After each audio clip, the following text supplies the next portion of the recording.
Welcome to the Paper Trail, where we follow the journey, my journey, through the world of a CEO of a mortgage note fund. I'm Chris Seveney, and after years of buying, managing, and selling notes with Seveney Investments, I'm here to share the real stories behind the deals. What went right, what went wrong, and what I wish I knew earlier. From non-performing loans to seller financing to private lending, this show is about more than strategies, about growing your business, learning to follow the paper trail, and doing the due diligence that separates the pros from the rest. Now, let's hit the trail running.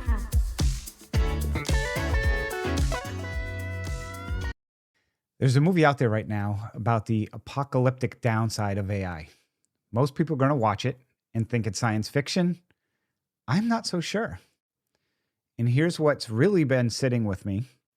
I don't think anyone in real estate is having an honest conversation about what this actually means for our industry, not just the shiny upside, not just the tools, and not just the productivity gains, the whole picture. So today, that's what we're doing.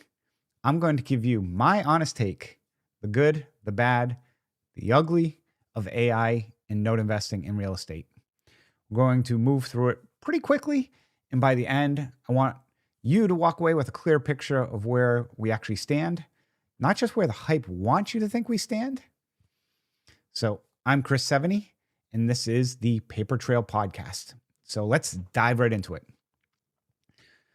First, let's start with where most people want to start, because frankly, there's a lot to be excited about, and that's the good. I've been in real estate and note investing for a long time. And the thing about this business historically is your edge comes from knowing things other people didn't know.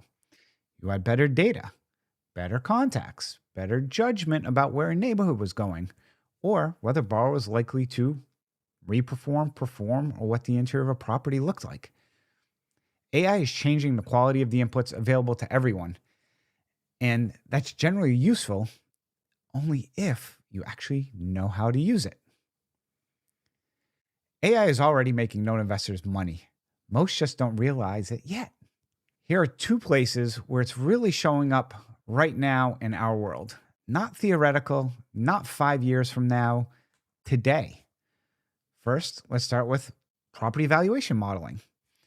AI-assisted AVM tools, which are automated valuation models, are getting dramatically more accurate. We're talking about the tools that can adjust neighborhood level comps, distress signals, days on market trends, tax lien data, simultaneously, and it spits out a weighted probability value range in seconds. We use richer values and we get our reports literally in minutes. What used to take an appraiser a week now, again, is taking several hours. And for note investors, that means faster underwriting, better confidence, and the ability to evaluate much larger pools in that same amount of time that it would take several assets. What's the other? Borrower risk assessment. We're starting to see AI-augmented scoring models that go beyond the traditional FICO plus income framework. They're analyzing payment behavior patterns, property maintenance indicators, even local economic signals, which layering in context that a static credit score completely misses. For distressed note investing specifically, that kind of nuance matters enormously. So for those that keep saying this is coming, it's already here. The question is whether you're using it or getting used by it. Now, here's why I want to pause and slow down, because every upside has a shadow. And the shadow of AI's advantages in real estate is something that most investors aren't talking about at all, which is the bad side. I want to share a brief story, not dramatic, pretty mundane, but it perfectly captures what I mean when I talk about the bad side of AI in real estate. Think about the last time you got somebody reach out to you with a great note deal or a great off-market real estate deal. Not because you were on some platform that everyone else was on, because you had that relationship, or you've been working a specific geography, or you built up a pattern recognition that let you see value where others just saw some noise. That asymmetry, the gap between what you knew and what the market knew, that was your moat. Now ask yourself, What happens to the moat when everyone else has access to the same AI-powered data layer? The same AI that helps you find deals is helping your competitors overbid on them. Here's what's actually happening. AI is compressing information, and information asymmetry is historically where note investors, where any savvy real estate investor makes their money. When you find a non-performing note that the market's mispriced, it's usually because you had better data, better judgment, or better process than whoever was willing to sell it. That gap is the profit. AI narrows that gap. As everyone gets access to the same valuation models, the same borrower analytics, the same market signal tools, the market becomes more efficient, and more efficient markets may mean tighter spreads. Now, that doesn't mean the opportunity disappears, but it does mean the playbook changes. You can't just win by having better information anymore. You have to win by doing something better with the same information. Execution becomes the edge. Relationships become the edge. Speed becomes the edge. The moat in this business used to be knowing something others didn't. Again, that moat is getting narrower. Your edge now is what you do with that information, not just having it. All right, so we've talked about what's working and what's being disrupted. Now, I want to go somewhere where most people in real estate are completely ignoring. And honestly, it's the thing that I find most unsettling: the ugly. I want to take a step back from real estate for a second. I want to talk about the physical infrastructure that makes any of this AI conversation possible at all. Because here's the thing. We talk about AI like it's some software, like it's just code running on a cloud somewhere. And it is in one sense, but that cloud is built on hardware.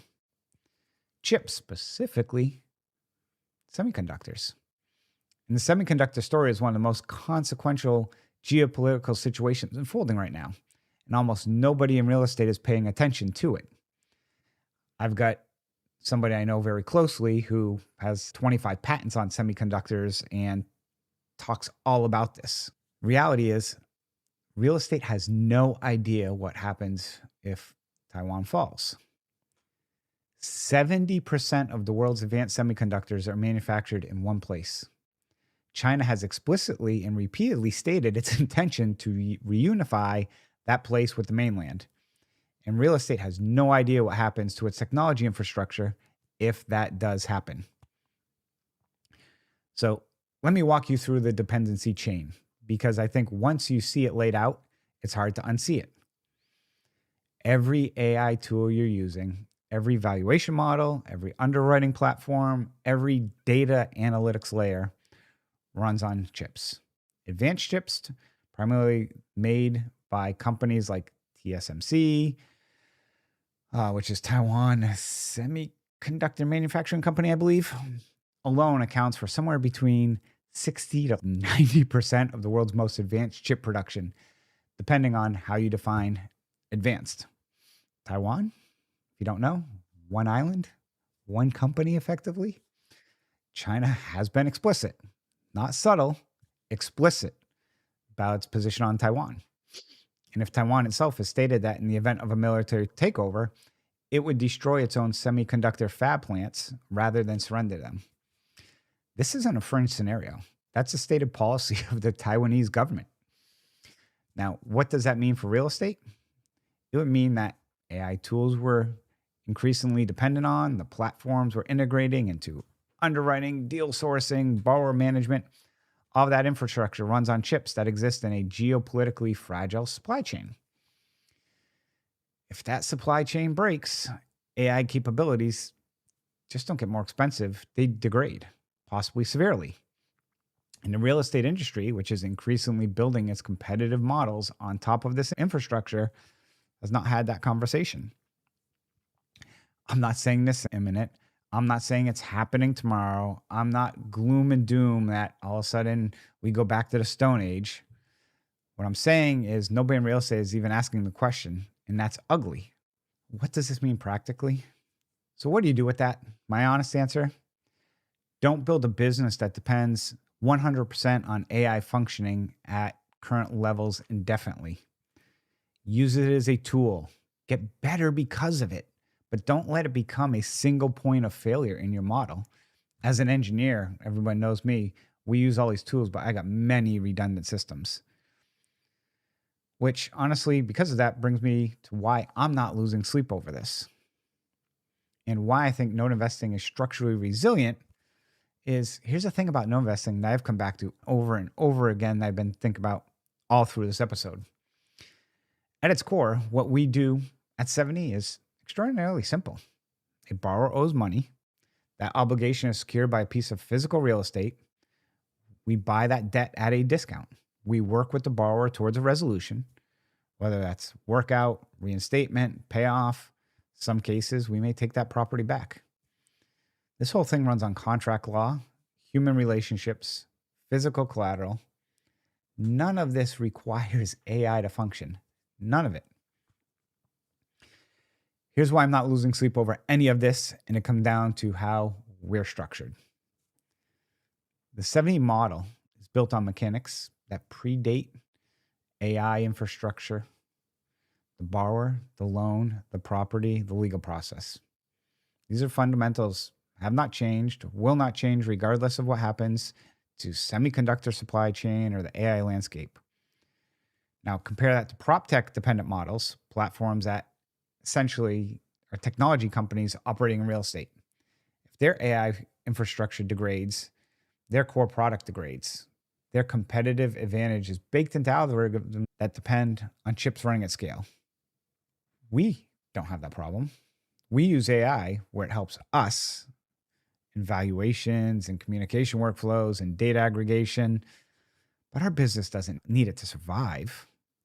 We were running this model effectively before any of these tools existed, and we can run it again tomorrow if they went away. This is not knock on or about technology. I love these tools. I watch TikTok and YouTube, and I love to have access to them now. But there's a meaningful difference between using AI as a lever and being dependent on it as a foundation. Use AI where it helps you. Make sure you don't need it to survive. And that's a very different position than most real estate businesses are in right now. Okay, let me bring all this back together and simplify it that at the end, AI is making real estate investors more efficient. That's real, and it's already happening. If you're not using these tools, you're going to give up ground. AI is also compressing information advantages that thoughtful investors have relied on for decades. Again, I go back to that moat is getting narrower. Execution relationships in the process are becoming more important, not less. And underneath all this geopolitical dependency that nobody in our industry is talking about seriously, I don't have a solution to the Taiwan question. Honestly, nobody does.